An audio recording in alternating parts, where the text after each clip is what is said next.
You're listening to Hashtag No Filter with Zack Peter. That's me, your naturally platinum blonde pop culture connoisseur. I'm the reality TV junkie, self-improvement addict, and host with only the hottest tea spilled fresh weekly. For more hot takes, go and give me a follow at Just Plain Zack. I always keep it funny and I always keep it cute.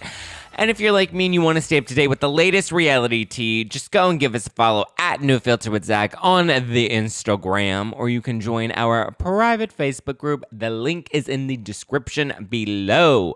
I hope you have snagged some fizzy Housewives-inspired rosé for yourself, packing a punch at 14% alcohol by volume, but less than a gram of sugar. So you shouldn't be having that gnarly wine headache the next day. Hey, you can stock up for the holidays, whether you're stocking up for Thanksgiving or stocking up for Hanukkah or maybe Christmas, or maybe you want to do some shopping for your Bravo obsessed bestie.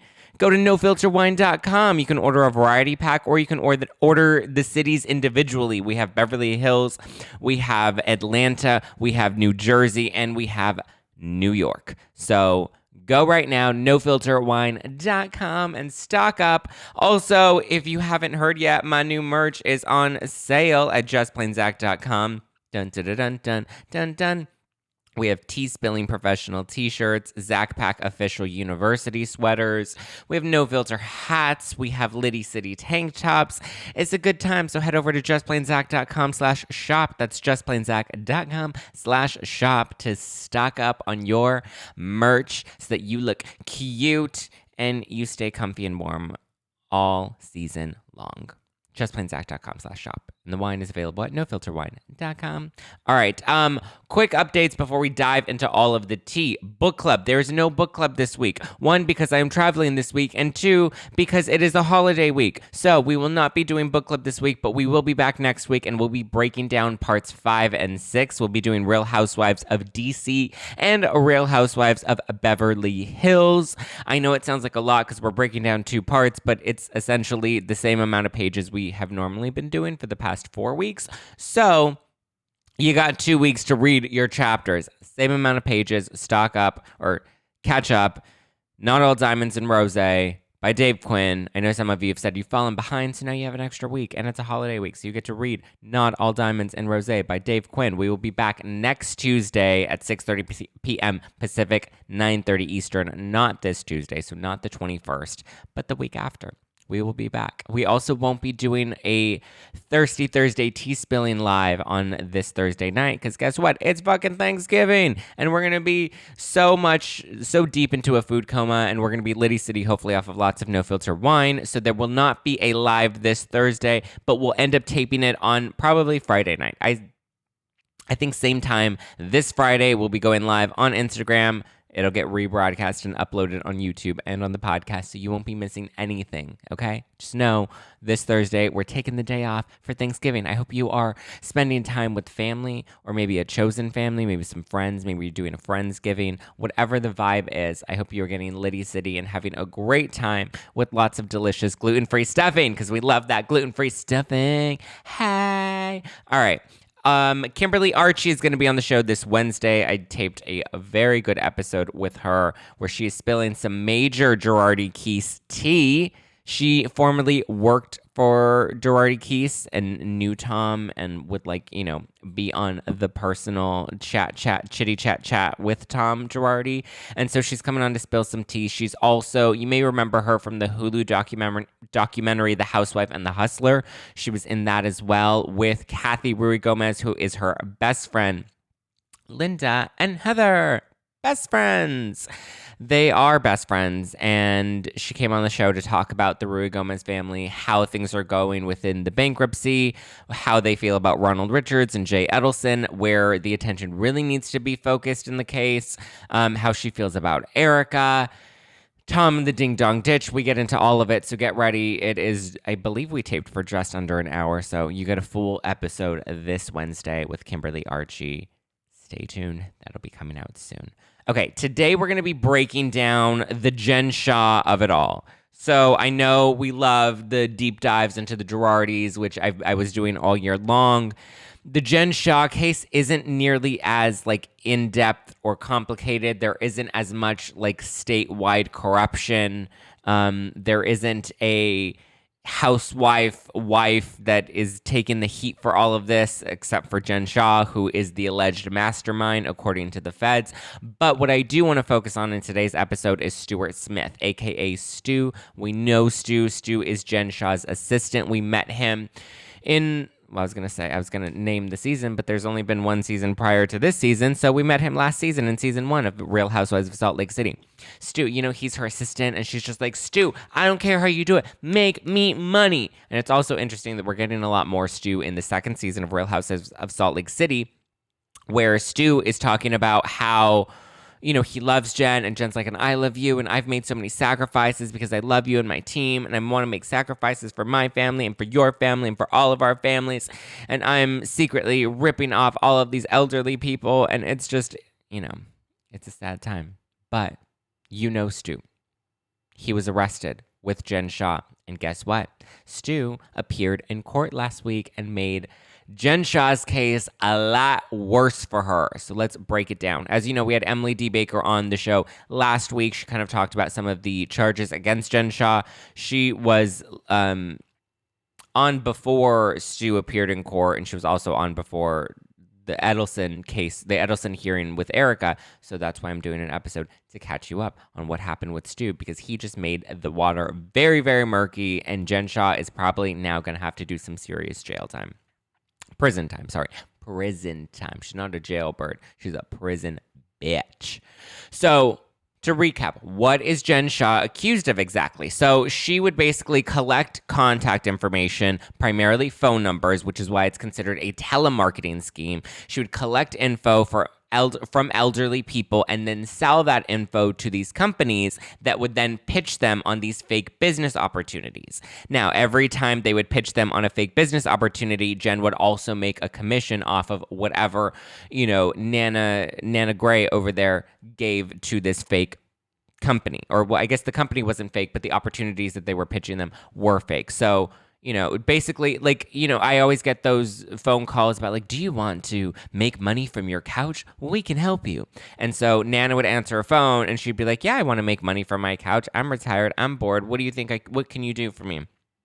And they're like, well, you can come to Trump University and start up at, not really Trump University. I don't want to get in trouble for actually saying that. But they would basically try to sell them on, like, you can invest your money into all of these things and you can become an entrepreneur like Gary Vee and Bethany Frankel. Have you heard of Bethany Frankel from the Real Housewives of New York City and the skinny girl mogul fame? Well, you can be the next Bethany Frankel. And then Nana would be like, yes, bitch, I want to be the next Bethany Frankel.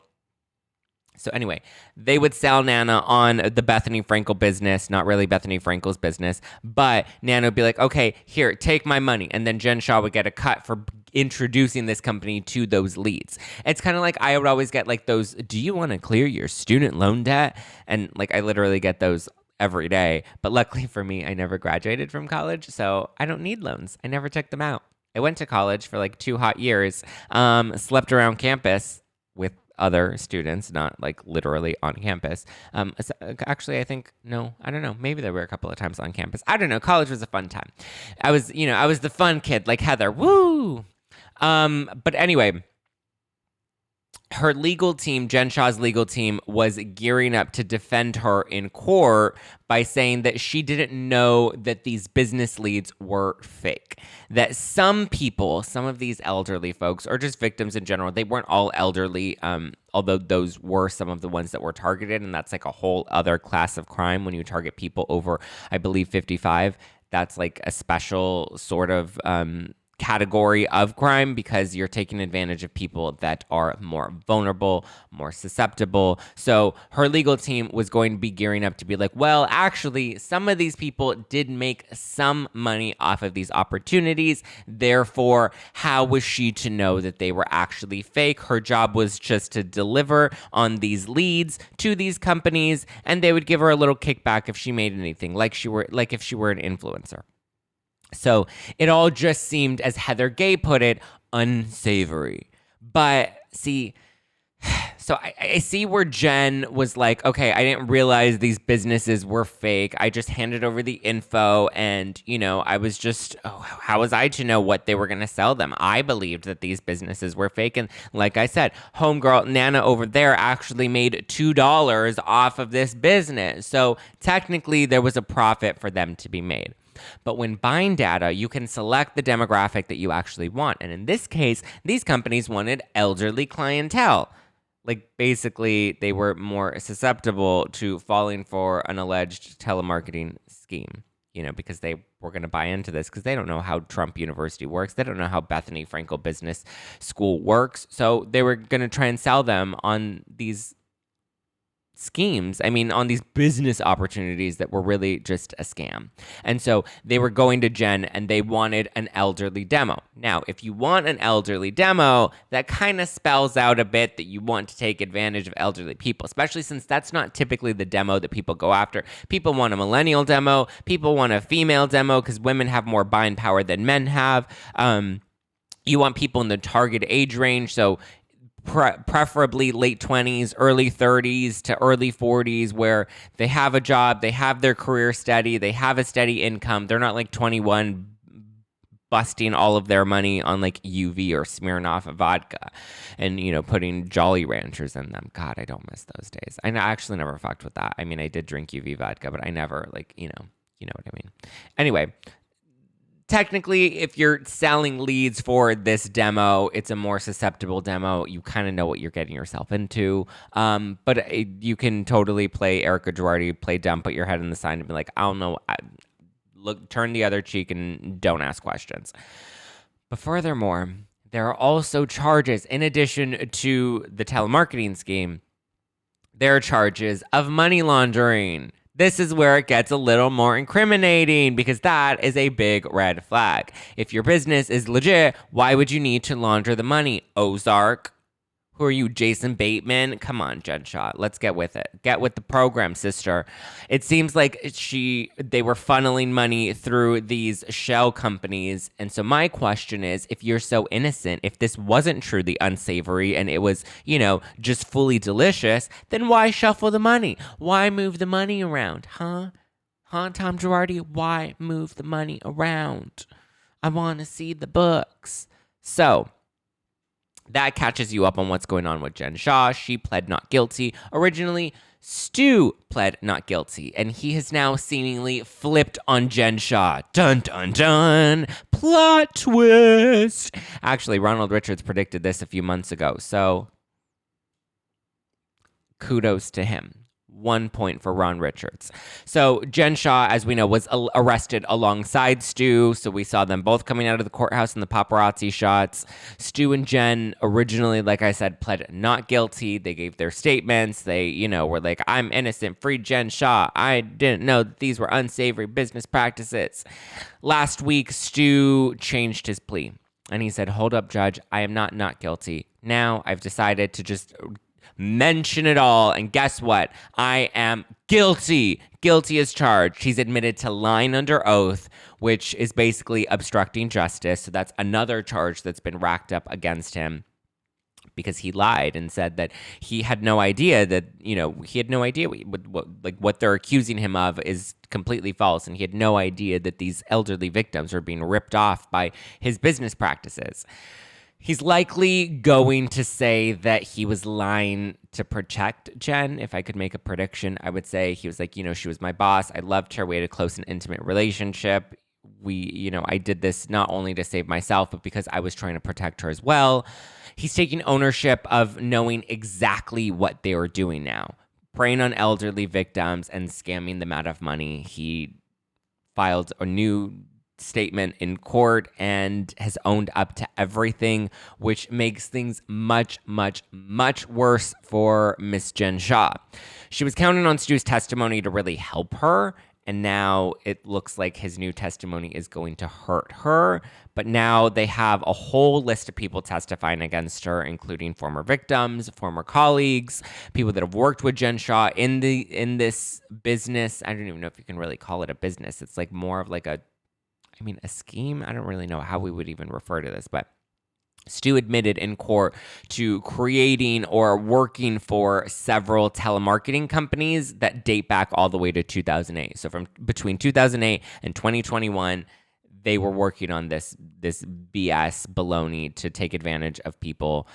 He admitted to targeting elderly victims 50 and over, which again, like I said, is its own class of or its own category within crime. He admitted to knowing that the services were of no value and of no real benefit to the customer. That is his direct quote: services of no value and of no real benefit to the customer. So this is basically saying we targeted these elderly people. We knew that we were scheming them, and we knew that we were making a percentage off of whatever money that they were bringing in. So not only did they make money for selling their information, like Mark Zuckerberg, selling their information to these other companies, but on top of that, they were, making that percentage of what these elderly people were investing. So let's say Nana Gray down the street was investing $20K. Well, they were taking their little influencer commission money, their little affiliate deal money from Nana, on top of making money off of selling Nana's data. And now he's saying that they knew. He's owning up to everything. He's now admitting to lying under oath, which does make things a little worse for him unless he can really provide a solid testimony, which would basically be to put Jen in the grave. That's really his only option at this point. Put Jen in the grave or go to prison. So I did hear a theory that maybe he was doing this to take the fall for Jen, which I guess could technically be possible, like out of some sort of like blind loyalty, but I think that's highly unlikely. He could say that he knew everything and left her in the dark, but this is a really big admission that he's making, and I don't think that that's what's going on. I don't think he's going to take the full fall for her. I mean, why would you? I understand they had a close relationship, but at this point, it looks like he's trying to protect himself, or at least that's how it seems, because I don't see how any of this would help Jen at all. He's basically saying that they knew. And a lot of his statements were made in the we, as in like, me and others, meaning me and Jen. I don't think he specifically said he and Jen were doing this, but I would imagine that with further testimony to try and reduce some of his sentencing or to make some sort of deal, he's going to really bury her, nail her to the cross.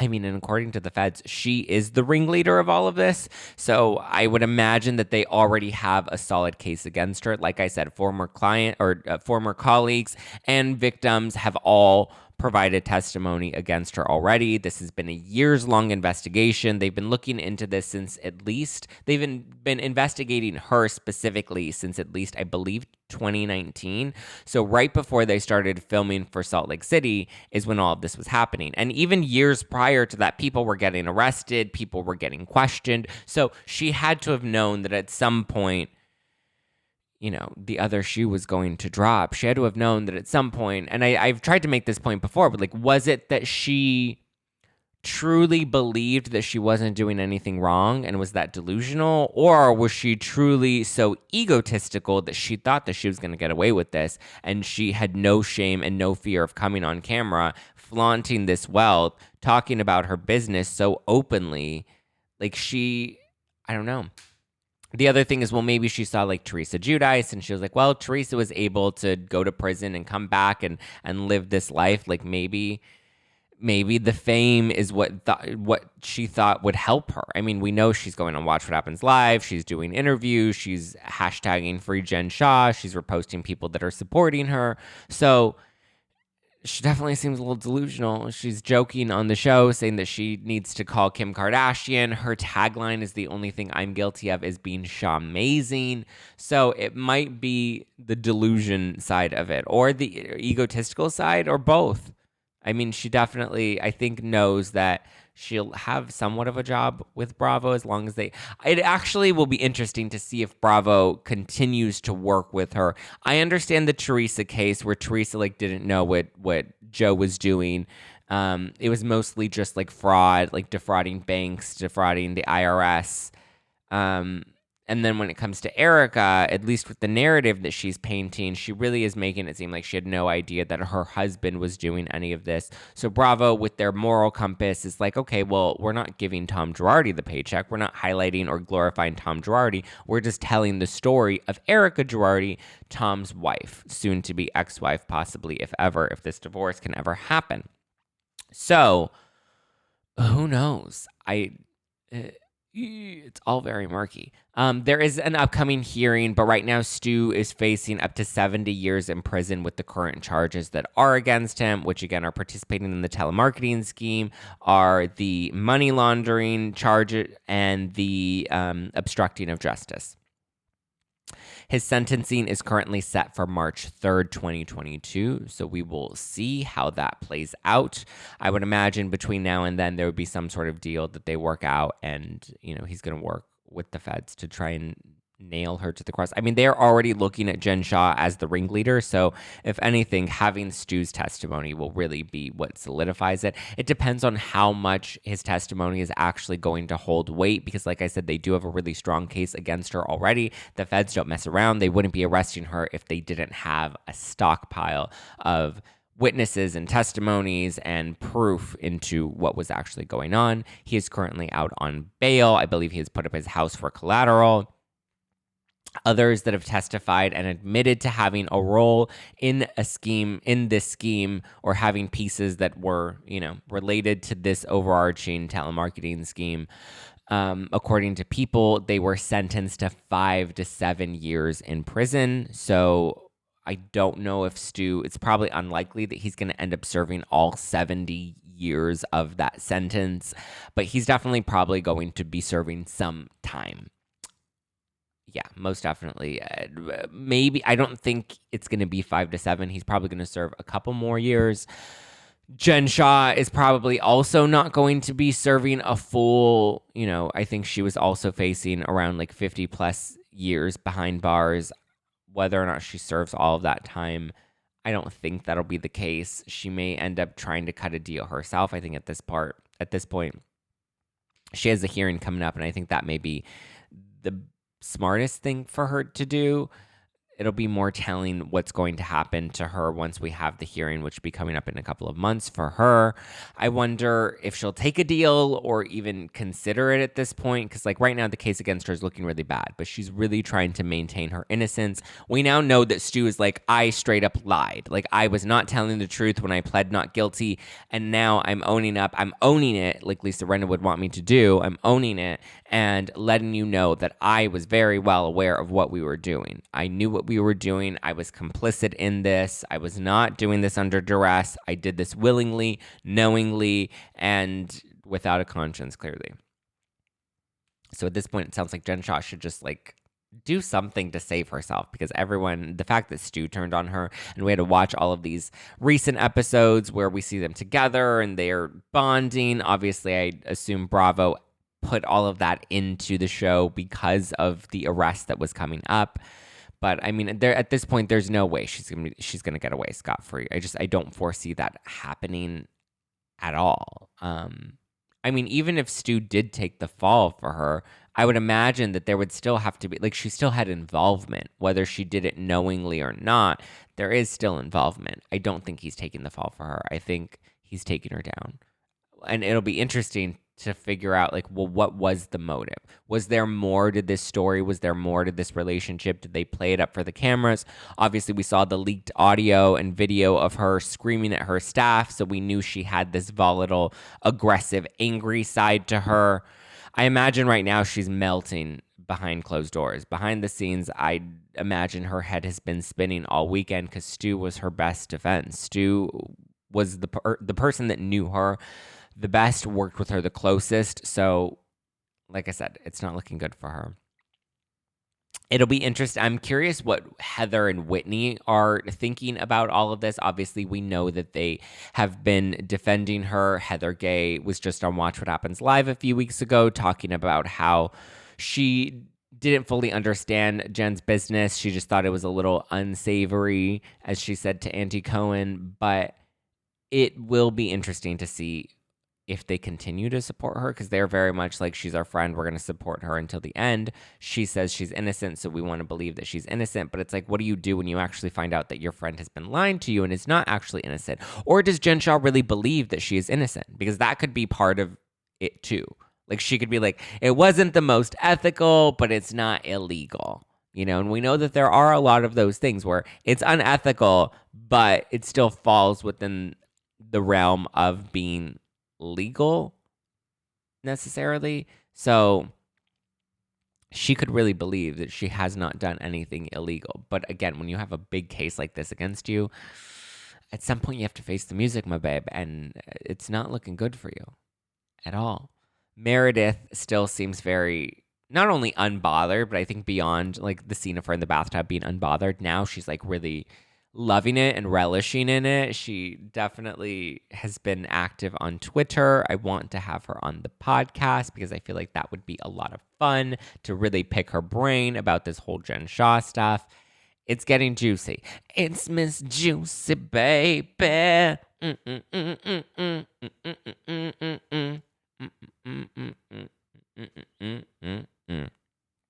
We'll see how this plays out. They will be getting through the holidays, and they have their hearings next year, 2022.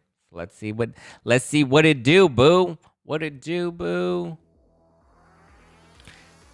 Thank you guys for listening to #NoFilter with Zack Peter. That is me. I hope you enjoyed this week's episode. It was a bit of a mini episode, but I figured let's narrow the scope and fully focus in on what's going on with Jen Shah and Stuart Smith, because that seems to be the juiciest of all of the news that has happened over the weekend.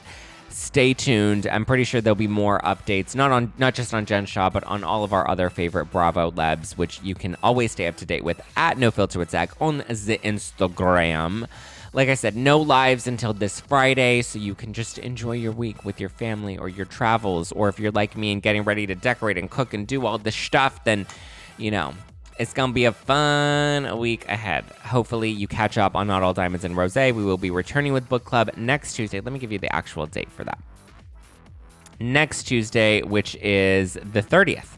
So November 30th, we will be back with part 4 and 5 of Not All Diamonds and Rosé. That's the chapters on DC and on Beverly Hills. If you haven't done so yet, go and order some No Filter Rosé at nofilterwine.com. 14% alcohol by volume, but less than a gram of sugar. And get your new merch at justplainzack.com/shop.